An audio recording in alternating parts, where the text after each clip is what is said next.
Hi, everyone. Welcome, and sorry for the mess in transitioning.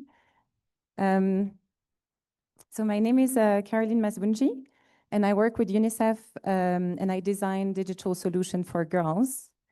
I actually hesitated to put women and girls on the title of this session because I thought that might drive a lot of people out of this room, which obviously I was probably right.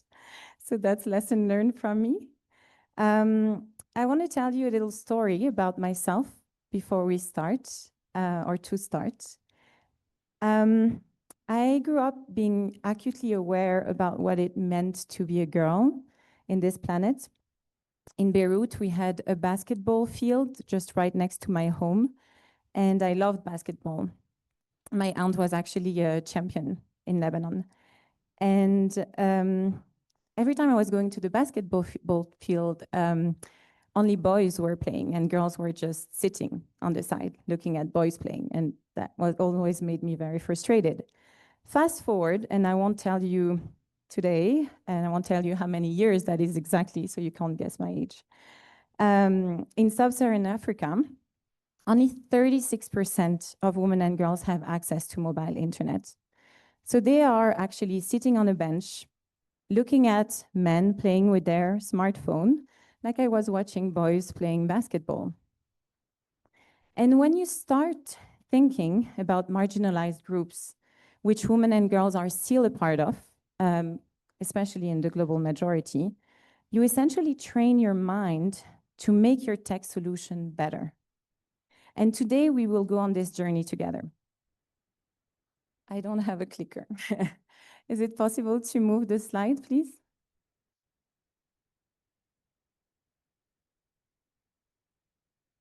All right. So let's start training our mind to think about risks. We will think about 3 user persona. Thank you.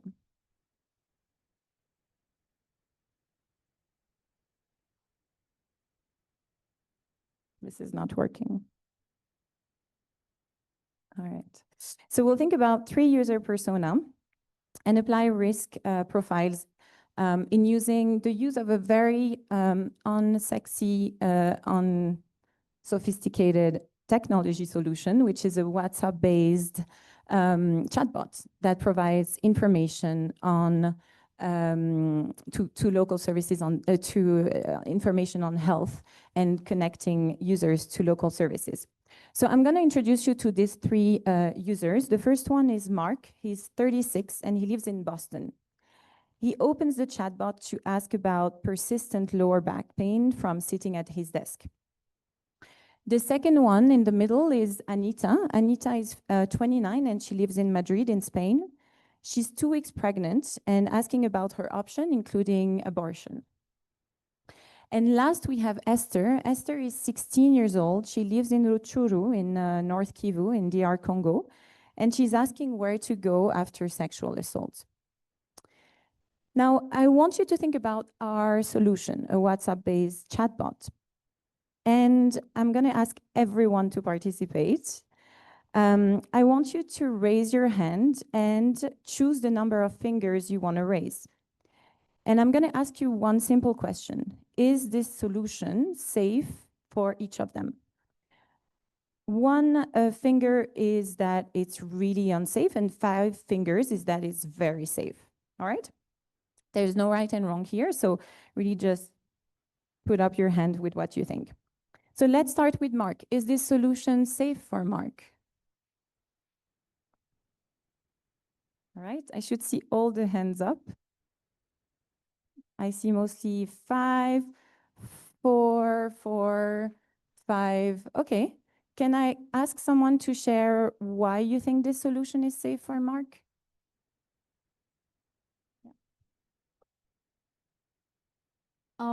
So it's about back pain that he's asking. It's, in my opinion, as long as, even if he shares his personal information, which is his name and age and location, I think the back pain is not very, very private to the person. So it's okay for him to share.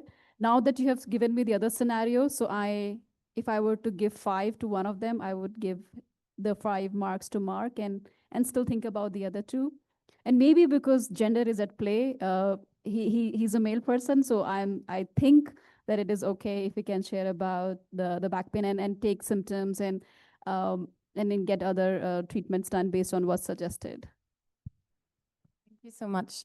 So yeah, I mean, in this case, we can safely assume that Mark is owning his own phone, that it's his own phone, it's his account, that he probably has the literacy and digital literacy to understand the privacy policy in terms of use, and that if the chatbot mishandles his data, he knows what his recourses are. And plus, as you said, like asking about back pain is socially unremarkable. It probably won't put him at risk. He could probably read the answer at a dinner. Let's say that the worst plausible cause of him using a chatbot is probably a targeted ad for yoga online courses. Yeah. Now, let's think about Anita. So could we do the same exercise? Could you raise your hand 1 to 5 fingers to whether you think this solution is safe for Anita? 1 being very unsafe, 5 being super safe. I see hesitations or like fingers that are going down. Again, no right and wrong here. I see 2, or victory, 2. All right, 2. Can someone want to come in on like telling me what is your thought process around what you voted? Why you think it's less safe? Yeah.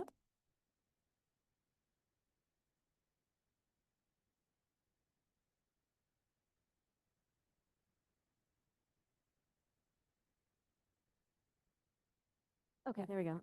So it's the situation that she's checking for. So being a pregnant person and she's asking about options, one of which is abortion, immediately puts her in a higher risk category, particularly depending on how this data is going to be used. And I can't remember which country you said she was from. I think Spain. From Spain. So I don't know much about like the local context, but in other countries as well, looking for something like abortion as an option is extremely risky. It can be very dependent on how acceptable or legal it is. If she's going to have to travel to get an abortion, now that's something that can track back to her travel movements and whether or not a government will then hold her accountable for those actions. So the situation she finds herself in is what creates an unsafe use of that service.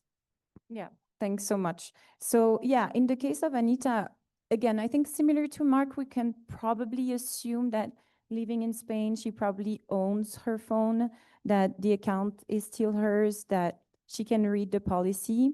The legal infrastructure in Spain, to answer your question, is still probably quite strong. Abortion is legal in Spain, but yet, you know, there could be notification preview that show on her lock screen.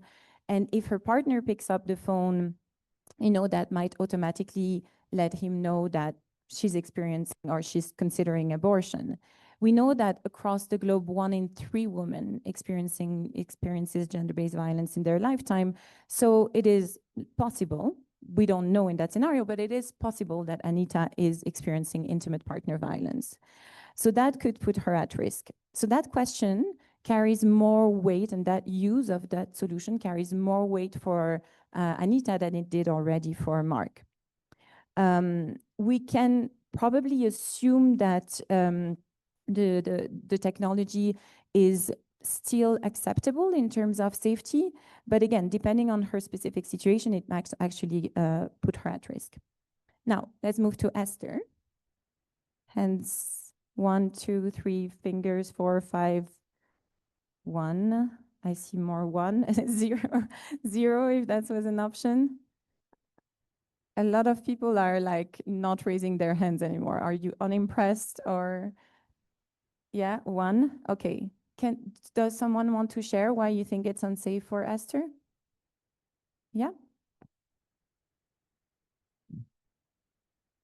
It's unsafe for Esther for so many reasons. So it could be that it's more than likely she's sharing a phone and she's unaware of the crumb trail that she might leave on that device. And it could be that the perpetrator of the violence then sees that messaging and then it puts her at risk of more physical harm. It also could drive her to a service where she receives backlash and blame and judgment or poor treatment. So just her reporting that on WhatsApp sort of increases her risk of harm significantly on multiple layers. Absolutely. And I may add to your point that she lives in Uchuru, which, lacks available services. So it might be that the first available services that she can access, to seek clinical management of rape, for example, is like 1 day walking distance in very in unsafe condition. The judicial system is also failing her. In the DR Congo, prosecution is rare. And sometimes even the police, like the law enforcement authorities, might be the perpetrators, right? Connectivity is patchy. The privacy notice and tools that will enable her to use the technology safely are probably in a language she doesn't speak, or are not performing in her own language, which is Kiswahili. And all of this means that, because of also the points you raised earlier, Laura, like the worst she could face is honor killing. So we can see the like shift from Mark, whose worst thing could be like ending up in like a random yoga class, to Esther, who might be killed. And so I think what is important is really to understand that towards the user. And okay, sorry. So obviously we have incredible tools to make sure that, technology is safe, and to guide us through that process. Lots of safety by design framework, I'm not gonna name them all. The issue here is that safety is not universal. And the only way to apply the safety by design frameworks safely and effectively is to walk in her shoes. So let's do that. So this is Zahra. Zahra is coming from a user persona that is based on user research we conducted with over 1,000 girls in various contexts. And so I'm going to introduce you to her reality. This is based on evidence from our research. So Zahra is a 14-year-old girl from Iraq. She lives in rural Iraq. She has access to a phone, but that phone belongs to her father. She faces very strict community rules and family control over her tech use, so she is being surveilled when using her phone. She's living in a highly patriarchal and conservative society, and she's at high risk of early marriage. One thing she could say is, I want to use this app, this website, but if my father hears me listening to any of these topics, it would be bad for me, and I don't want to be in that position. So this could be the journey of Zahra going through the chatbot.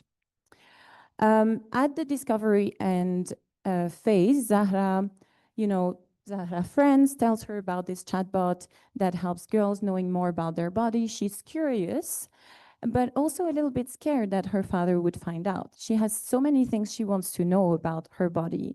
And she signs up. The signs up and onboarding experience is that when Zahra opens the chatbot on WhatsApp, she's directly asked about her name and age. She immediately gets worried that she would be in trouble. She panics. So you see that her satisfaction level and satisfaction level is decreasing, and probably fear is increasing. In terms of usage and exploration, the chatbot on WhatsApp is fully text-based. She doesn't manage to read properly, and there are no audio or visual cues that help her to understand. She doesn't know if it's safe or trustworthy, and she's not sure how to get out of the conversation. In terms of troubleshooting, her phone data runs off credit, and she's not managing to continue the conversation right after she shared more about her situation, as her father is threatening her to get married to her older cousin. So she doesn't know how to reach out for help and feels helpless. So you can see the number of concerns and risks that can come with the specific experience of Zahra. Now, I want to turn to you again and ask you, what's one assumption that digital solution, either that you have been involved yourself or encountered or even led on yourself, are in development and humanitarian context, make about its user, what would break for Zahra? So what specific features you're commonly running into in digital solutions you're familiar with would make it problematic for Zahra?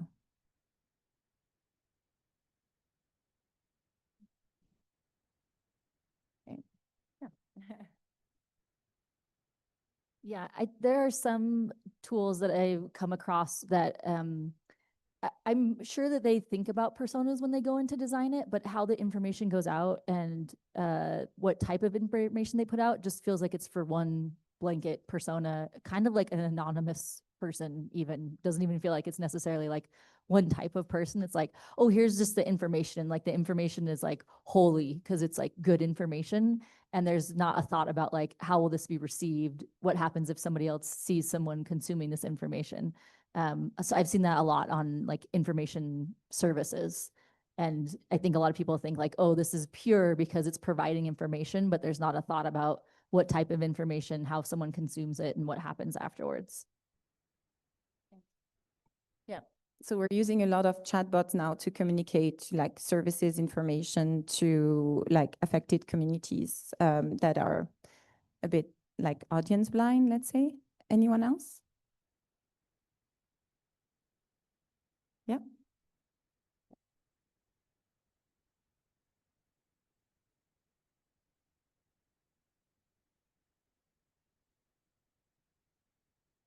Check. I think it goes without saying because it was in the persona, but I think especially in mobile contexts, the assumption that the phone that's being used is private and owned by the user is probably a pretty commonly held kind of like contextual assumption that's being made when things are being developed. Absolutely. Yes, we have a hand.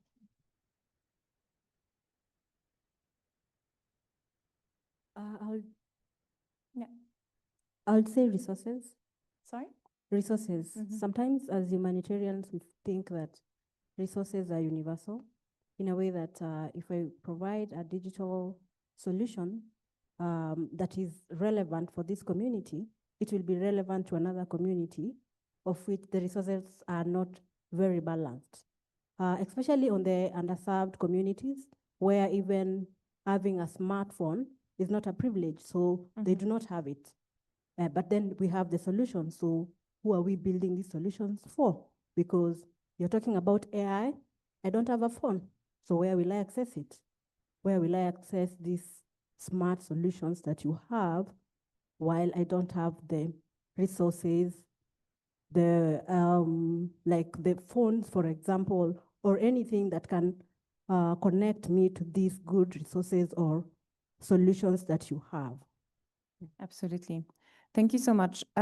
Yes, I couldn't agree more. So these are some of the assumptions that we, from our research, realized, okay.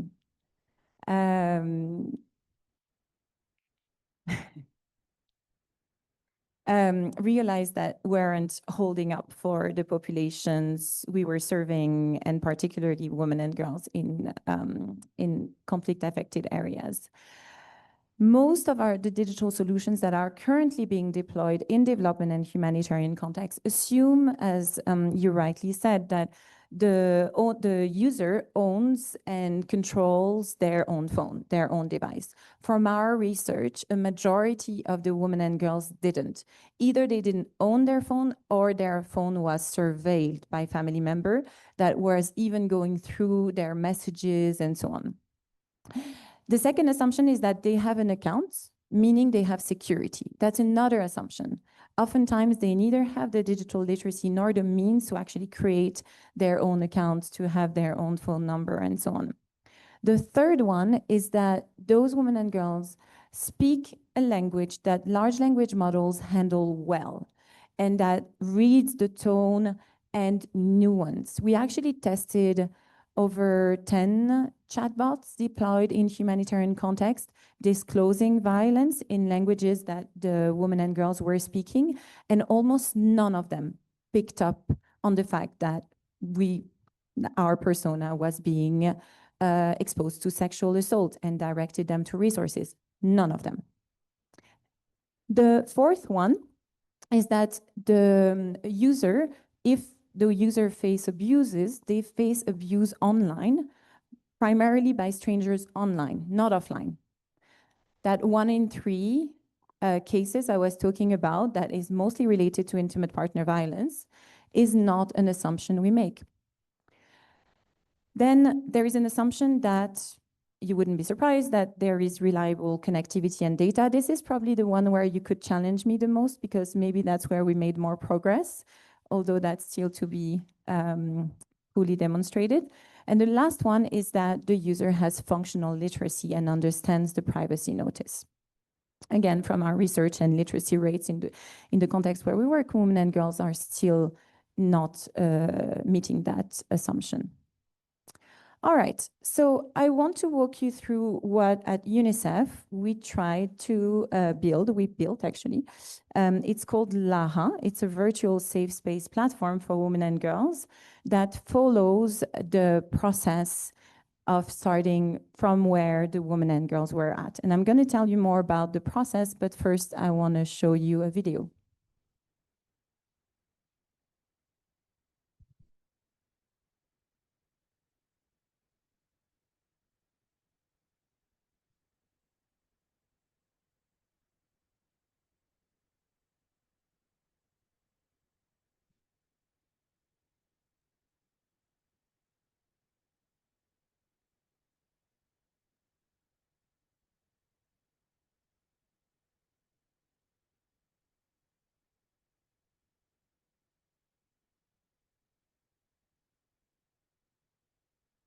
Don't you enjoy the silence after like a whole day of like, yeah. Okay.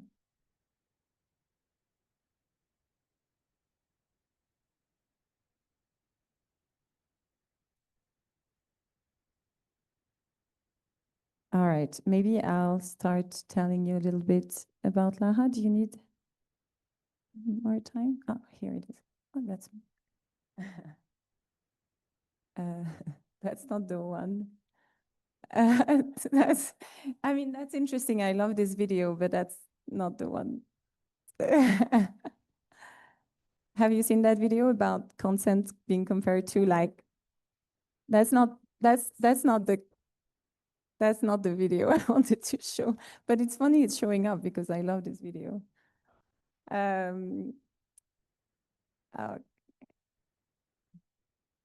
No, that's also not the video.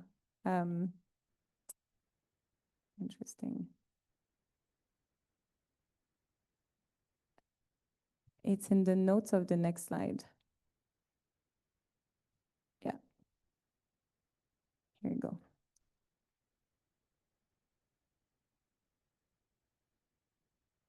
Yes, here we go.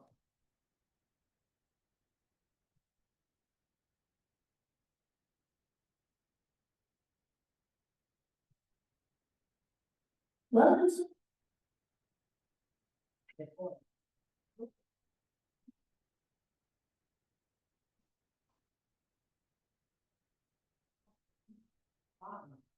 LAHA creates space for learning, shares life-changing knowledge, and protects your needs. No judgment, no fear. If you are trusted support.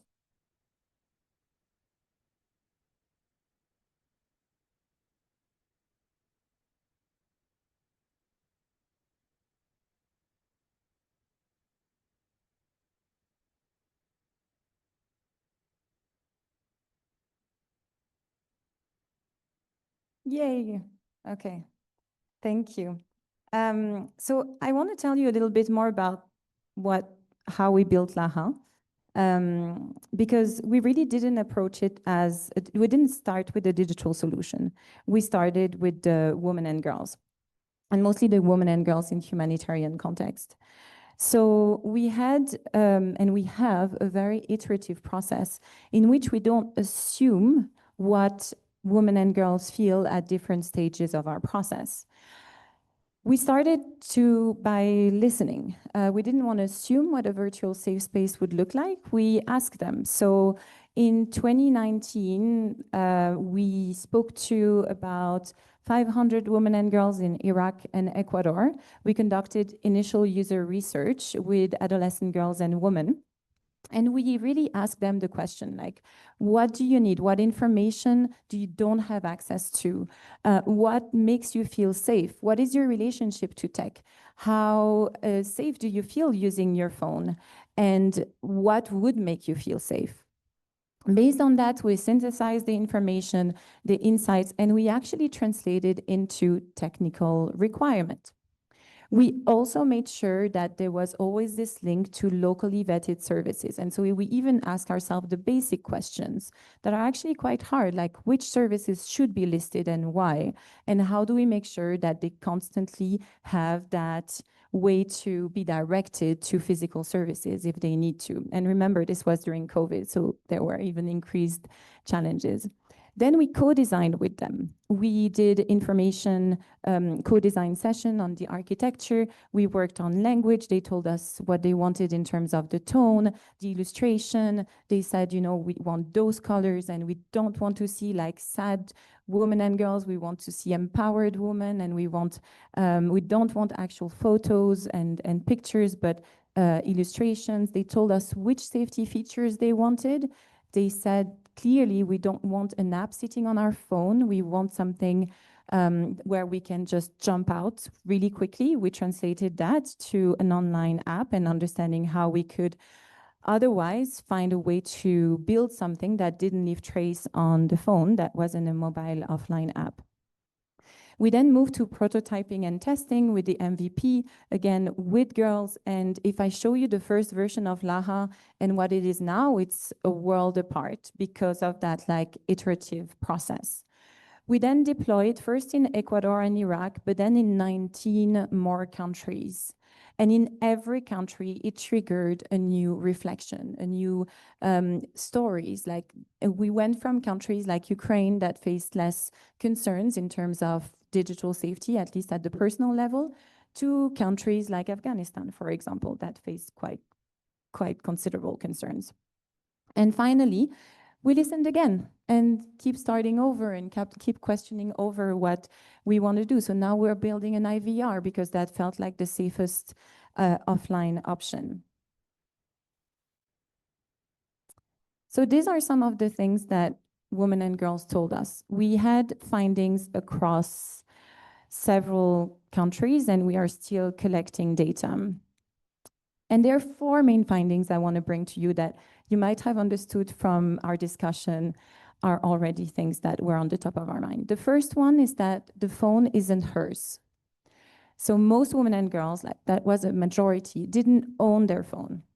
They were sharing it usually with a male relative who was monitoring it. The second thing is that gatekeepers were controlling access. And that is access to phones, but that is also access to the information about their body and health, access to services, the ability to go to a health clinic. The third one is that digital literacy isn't where you would expect it. And we made a lot of assumptions. We were completely wrong. And I've been working for close to 20 years in humanitarian context, and I got it wrong, you know? Younger adolescent girls actually had more digital literacy than older adolescent girls or younger or older women. And then lastly, they don't trust what they find. Many women and girls do not know where to ask about their body, their health, and their safety, and they're constantly doubting what they find.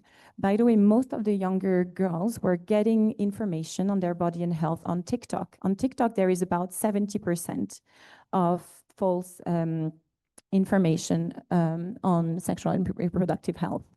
So these are some of the things they told us. This 22-year-old woman in Iraq said, "My husband dials and gives me the phone. I'm not allowed to touch it." And the 17-year-old girl in Lebanon said, "They don't want us to know anything. And the day after we're married, we're supposed to know everything." That quote sticks with me. So back to our fancy chatbots, not so fancy. Would you build that chatbot after what we've discussed? Could we raise hands, like who would build a chatbot? Yeah. Do you want it? It's not just like, yes, chatbot signed off. It's maybe like a lot of conditions have to be met for these things to go forward. So like conditionally, yes. Absolutely. Yes. Well, I think we support a lot of national child helplines. And by and large, they don't want to do chatbots. But if they do, we rely on them to know their country and the norms and how to design it. So we rely on the local expertise about what is a good or a bad idea, because usually they know far more than we do as a technologist. Anyone else wants to come in? Yes, person in the back.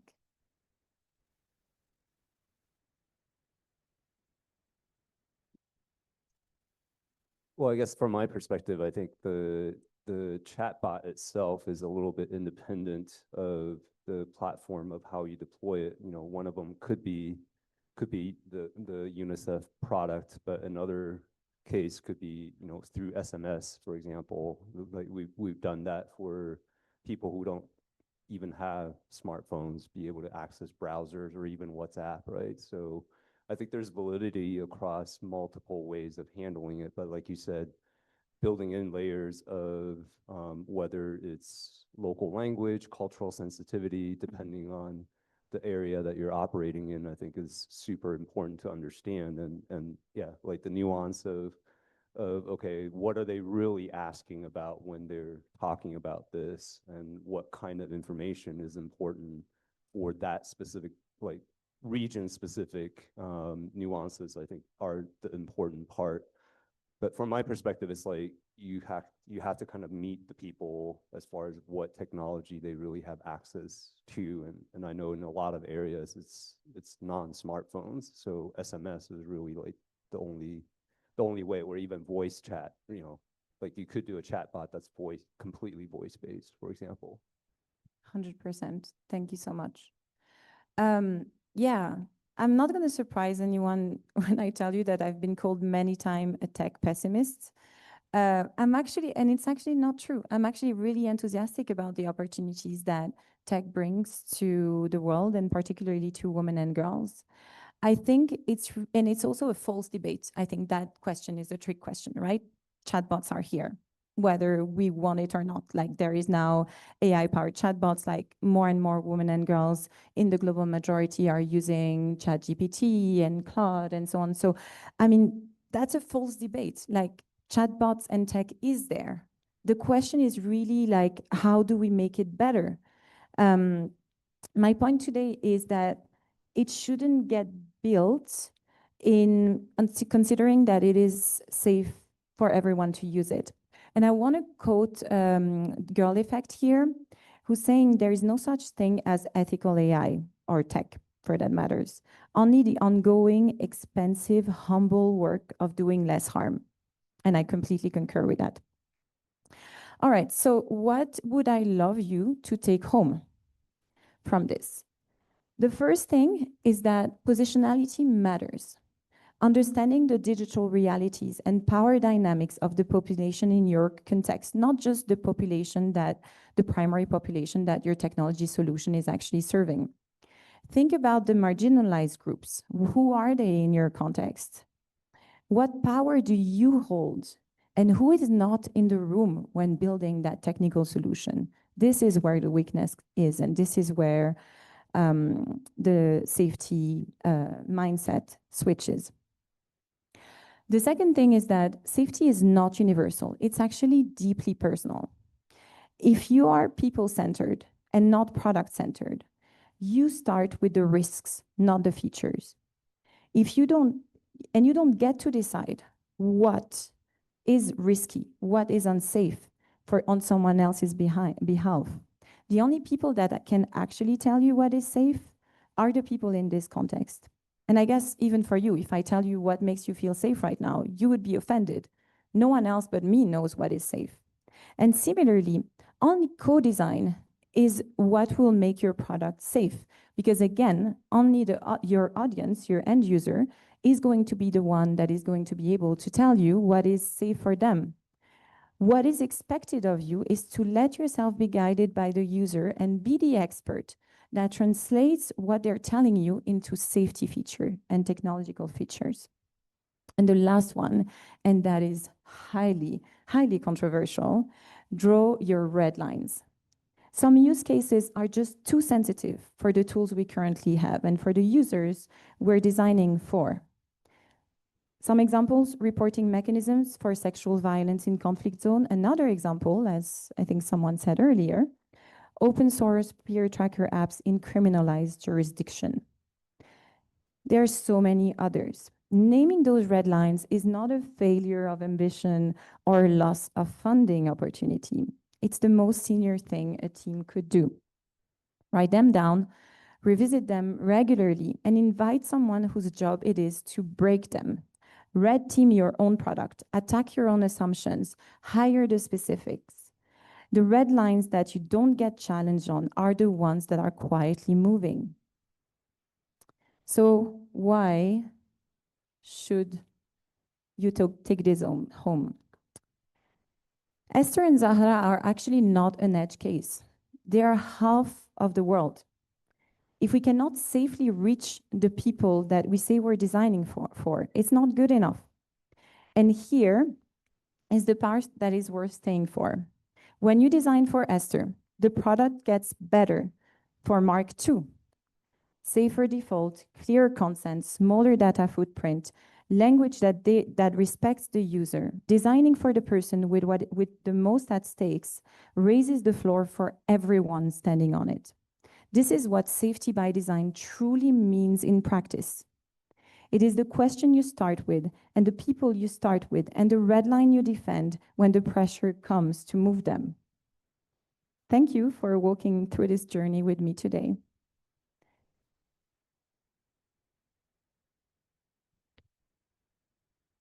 I think we may have 4 minutes left. I don't know if there are any questions or anyone who wants to share. Yeah, there is someone here. Hi, thank you so much. This was really interesting. I have 2 questions for you. You talked about doing user research with the women that you eventually built Laha for. Can you talk about what that process was like and how could you be certain that approaching these women when you were doing user research that you were getting information that was, not gated by the people that are around them? In our experience, I'm from ID Insight, we've done data collection specifically around women's issues before, and we find even in in-person surveys, it's very hard to get women to speak truthfully, precisely because of the context in which you're doing data collection. So I'm just interested to know how you managed to get this information and how you could trust that, wasn't biased by the context in which you were getting it from. That's my first question. And my second question is, now that you've built Laha and I saw that you're piloting it, how are you continuing to get feedback from these women on what is working and what is not, and how are you incorporating that into, I presume, further updates on the product? Thank you. Yeah, great question. Thank you. Maybe we'll take, yeah.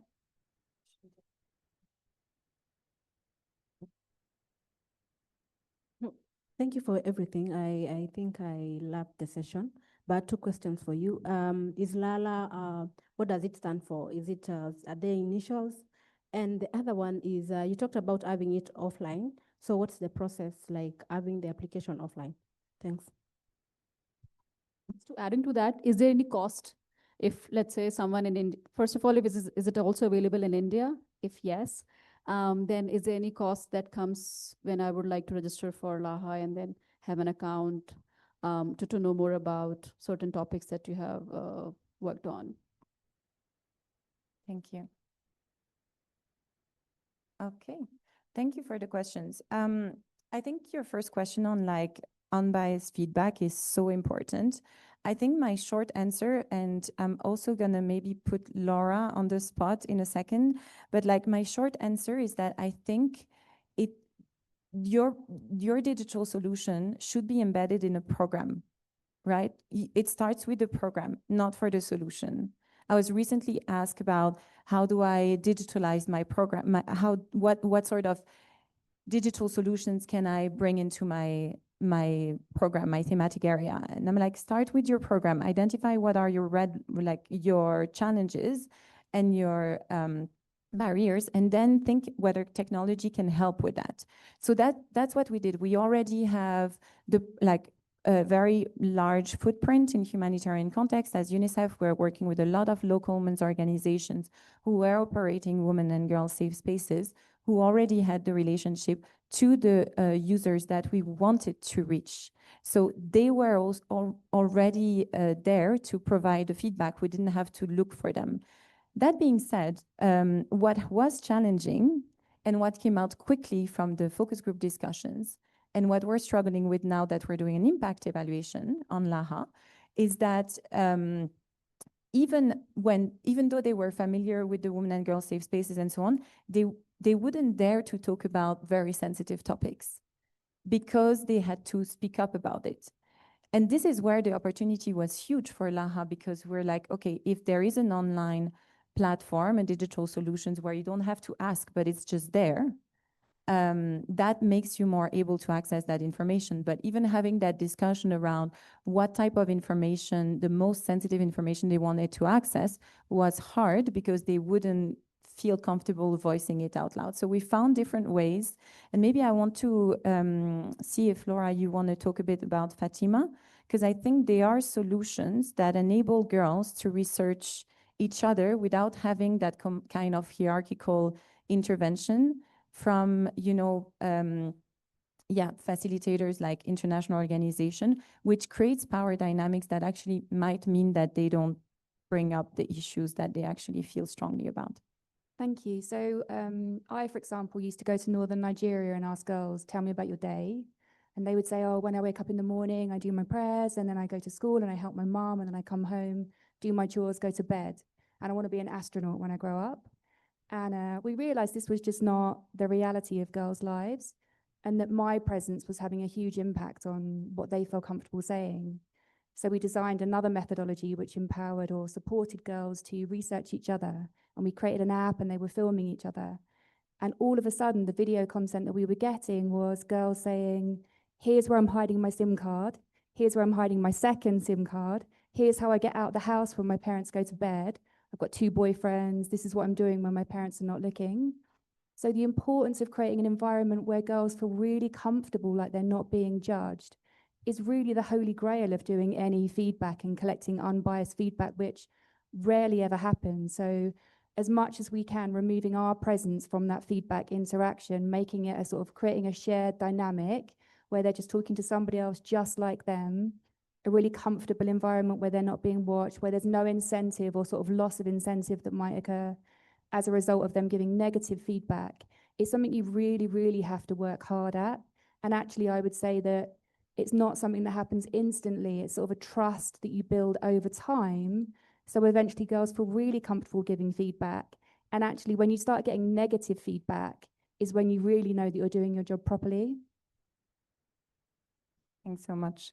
And to your second point around feedback, how do we make sure that as we're scaling, we are constantly informed by women and girls? We have really like a multi-pronged strategy in like ensuring that feedback loop is there. So there is like a survey on the platform that they can access, but we also have an M&E framework in which we train our partners to actually collect qualitative information from them. We also have an ongoing impact evaluation. And every time we deploy in a new context, we are informed by the girls. Yes, 2 minutes. Laha means for her in Arabic. And yeah, this was a bit of a choice that was made at the initial stage because those were more Arabic speaking countries, but that we kept as a global brand. The offline capability, we have, again, like several strategies to reach girls online. The IVR is one of them, so it's really through a phone call, like an audio-based tree where the girl receives messages and is connected to services. And we also have other solutions, like for example, in Sudan, where connectivity is a real issue. All the kind of safe spaces we identified, there are devices that have the offloaded content on it that girls and women can access safely. Again, with the benefit of being more empowered to ask questions they wouldn't ask otherwise. So I think those are the main two, and I can explain to you other things like radio campaigns we have done and how we also took Laha to different entries of like communication channels with girls and women. It's not in India, but funnily enough, because it's a global site that has this behavior in which like it then detects your IP address and can be contextualized, we know who's accessing it, or at least which countries, and we have a really big user base from India, so maybe it's coming. And in terms of cost, it's one of our red lines that users don't pay. Of course, we don't always have agreement with mobile network operators, which means that there is still like data bundles that they might have to use. But I would say we've been fairly successful in like getting partnerships with mobile network operator that have offered Laha free of charge. So yeah, that is kind of where we are at right now. And time is up, but I'm available if you want to come in and chat for a bit. Thank you.